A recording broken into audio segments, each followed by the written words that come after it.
Hello, I'm Dave Svens. Over 40 years ago, I had the opportunity to interview the great Jesse Owens. He's considered by many historians to have been the most iconic athlete of the 20th century, not only for his complete domination of track and field beginning at Ohio State University in the mid-30s, but more importantly, the winning of 4 gold medals at the 1936 Olympics in Berlin, the so-called Hitler Olympics. Hitler was going to use the Olympics to promote the Nazis' plan of Aryan supremacy. His German athletes were going to dominate the Olympics, or so he thought. In 1973, I was working at WFGL Radio in Fitchburg, Massachusetts, and one day I received a notice from Sears Roebuck with an invitation to interview Jesse Owens. Sears was a sponsor of the Special Olympics movement and had hired Owens to be their ambassador for Special Olympics. So on a Friday morning in 1973, I, along with my trusty Sony TC100 cassette recorder, headed to the Sheraton Tara Hotel in Framingham, where the great Jesse Owens was staying. My knock on his door was answered by 3 men. He told me Mr. Owens was in the shower, but he'd be out in a few minutes, and sure enough, out of the bathroom came Jesse Owens with nothing but a towel wrapped around his waist.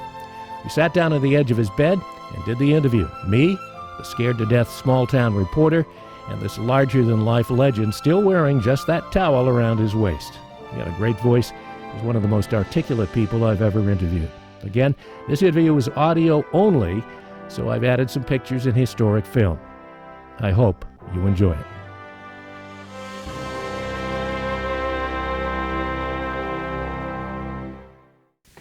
This is Dave Svens, and with us we are very privileged to have Jesse Owens, one of the really legends in the sports world worldwide. And Jesse, of course, is in Massachusetts for the Special Olympics, which are going to be held tomorrow at Lexington. First of all, Jesse, if you could kind of give us a little background on the Special Olympics and your reason for being here.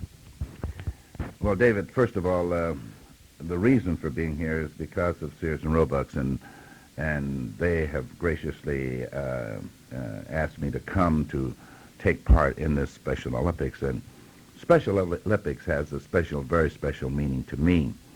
Now, these are young people that are handicapped young people. These are young people, by the grace of God, do not have all the things that the normal youngster has today. But he has the same emotions and he has the same joys as anyone else. I have watched the handicapped Olympics in several states, and I've seen these youngsters as they perform and how happy they are when they win and how they cry when they lose. I am particularly interested in those that I have seen of the young people that handle these handicapped children. What a loving and feeling of belonging that they give to those children. And then when they gather around and see them cry, and then you look at this person and that's handling the child, that comforts this child, you see. And then to hear as a team, as a unit, they cheer each other.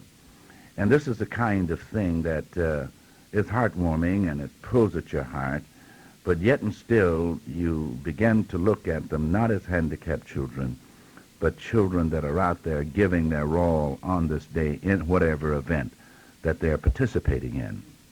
So to me, it has a very, very special meaning. And I think that the Kennedy family and that foundation should be well recognized because of their concern for all people, and especially these people in this kind of program. How many people are involved in the Special Olympics that are going to be underway tomorrow? Well, I don't know what the involvement is tomorrow. It's from all over the state of Massachusetts, and maybe other places that I've seen, they've had anywhere from 800 to 1,200 young people, but I imagine that here they'll have about 1,000 participants, in the traditional Olympic fashion. They'll have the torch ceremonies, they'll have the parade, they'll have bands. They've got about 12 drum and bugle corps that will be there to liven up the spirit.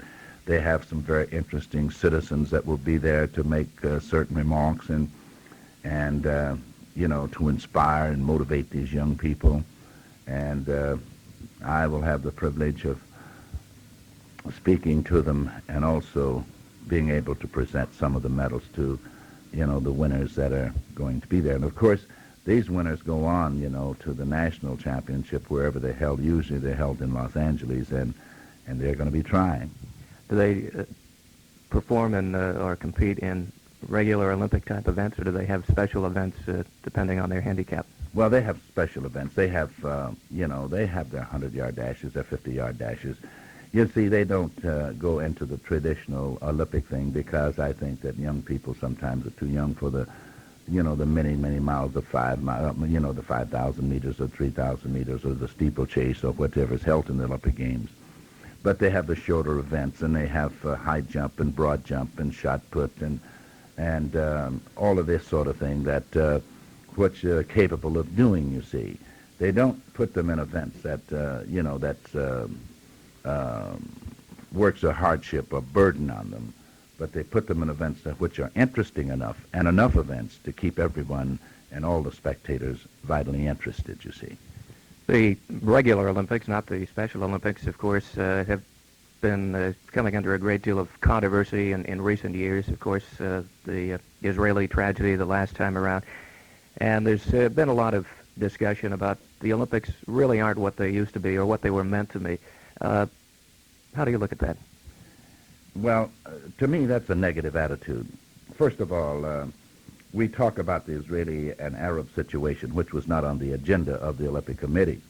And you've got to remember that they were there, that is, the Arabs were there, to gain attention in the world of many of the injustices that were being suffered over there, which they were talking about. And they have tragedy in that country every day. And so, therefore, we editorialize that, and we talk about that, where 9 people lost their lives. Yes, it was an athletic event. But since that time, many people have been killed in airplane crashes, and the Palestinians group goes into an airport, mow down 25 innocent people. We don't talk about that anymore. But we always refer back to the Olympic Games. It's a target. And the Olympic Games is the only platform that we have in this world where you can bring young people, and like in 1972, 117 nations of the world, with 12,000 young people that came together and broke bread together, sang together, and danced together, and competed upon the field of competition. Friendships that were born in those Olympic Games are everlasting friendships. And this is the tradition of the Olympic Games, where people in various parts of the world will come together. And youngsters of this country and youngsters of other countries have dreams about being members of the Olympic team and to be able to find and to meet new friends. I think that when we begin to talk, we amplify the political situation to the point of where we believe that this is not true. And the only thing I can say to people like that is that they must go to an Olympic Games. They must go to the Olympic Village. They must sit in the Olympic Stadium and watch it not by television, but see with their own eyes and be caught up in the emotion and the electricity of what it means to sit with peoples from all over the world and different customs and different ways of life. But it all boils down, David, to the fact that here we are together, and here we are watching an athletic contest, and on that day, may the best man win. You, of course, competed in the 1936 Olympics and really set world history back then. You have been, I know, to several Olympics since then. I believe you were at the 72 Olympics also. Do you see any change over the years in the Olympics? Well, the only change that you witness, you see the constitution of the Olympics remains the same. The basic pattern is the same. The running, the jumping, the rowing, and the boxing, the gymnastics, it's all the same. But the only change that you might find is in attitudes of people. The competition is no more intense today than it was back in the days when I competed and even before I competed. It's a great feeling to go there, and to me, and this is where sometimes I think that attitudes have changed, it was a great thrill to me to be standing atop the victory stand on the day and watching your flag rise above all others, and listen to the strains of your own national anthem and being some 3,000 odd miles away from home. And realizing that dream of being able to compete and meeting friends and meeting people that has been an everlasting friendship to me. I think that exists in most people, but we're going to find some people with the attitudes being a little change and a little different. And to me, that's the only change that I've noticed in the Olympic Games. Don't you feel that perhaps, you mentioned, of course, your pride in standing atop the winner's platform, hearing the national anthem, seeing the flag being raised. Don't you think perhaps for you it was even a little bit more, made you a bit more proud because of the way the world situation was at the time? Well, the world situation was going to change immediately after the games were over. 2.5 years later, Hitler invaded Poland and the whole complex of the world changed. We weren't too much aware of the war clouds that were going, because I don't think that youngsters in those days were as politically orientated as youngsters are today, simply because we did not have the television, we didn't have the modern newspapers, the modern magazines as we have today.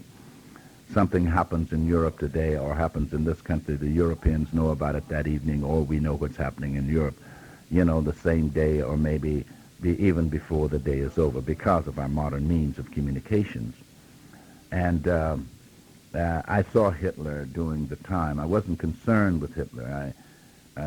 First place, I didn't know too much about him, and I became aware of it when we arrived with the brown shirts that were standing shoulder to shoulder, holding back the tremendous crowds.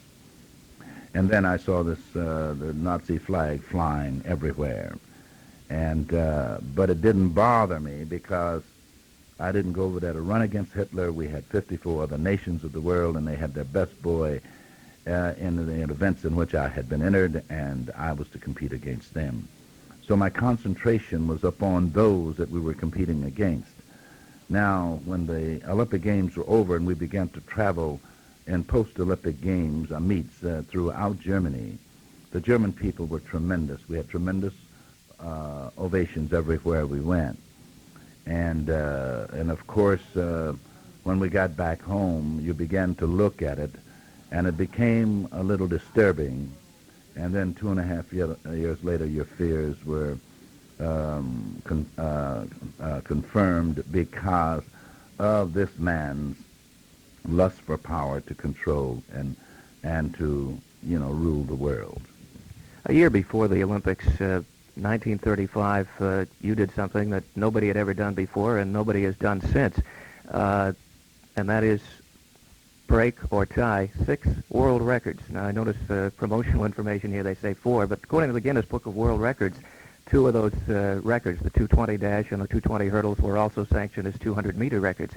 I wonder if you could just go back with us and how were you able to do that, break 6 or tie 6 world records in one day?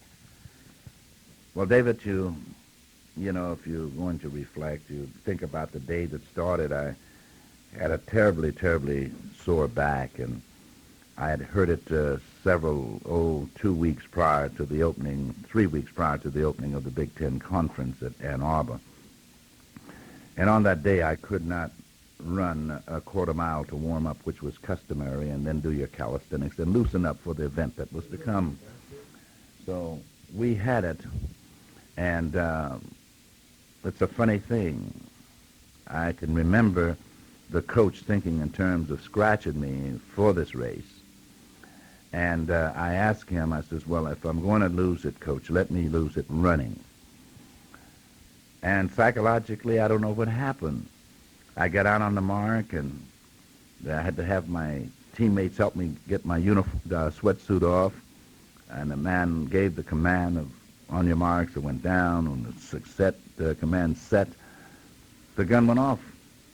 I had no aches, and I started to run, and I ran the 109.4, and 10 minutes later I took one jump in the broad jump and jumped 26 feet 8 1/4 inches, and some 15 minutes later we had the 220-yard dash, and I ran the 220 and 20 and 2/10 seconds, and then 20 minutes later we ran the 220 low hurdles in 22.6, and when it was all over, I couldn't get upstairs. They had to carry me upstairs to the dressing room to take a shower and to go home. And I was living in Cleveland then, and there was a newspaper man there from Cleveland, Ohio, which was a very good friend of mine. And I went back to Cleveland with him. And as we went back, I got in the back seat of the car, and I laid down. And there I couldn't move until I got to my home in Cleveland, Ohio. So that was a day that I will remember. And psychologically, if you ask me, David, I couldn't tell you what happened on that day. Jesse, we want to thank you for taking the time to talk to us. I know the 1,000 or so kids tomorrow at the Special Olympics in Lexington are going to appreciate your being there maybe half as much as we've appreciated talking to you. Thank you. Well, David, thank you very much. Really, it's my privilege tomorrow. I'm so privileged to be able to go there and to be invited, and I'm thankful to Sears and Roebuck for extending this invitation. Thank you very much.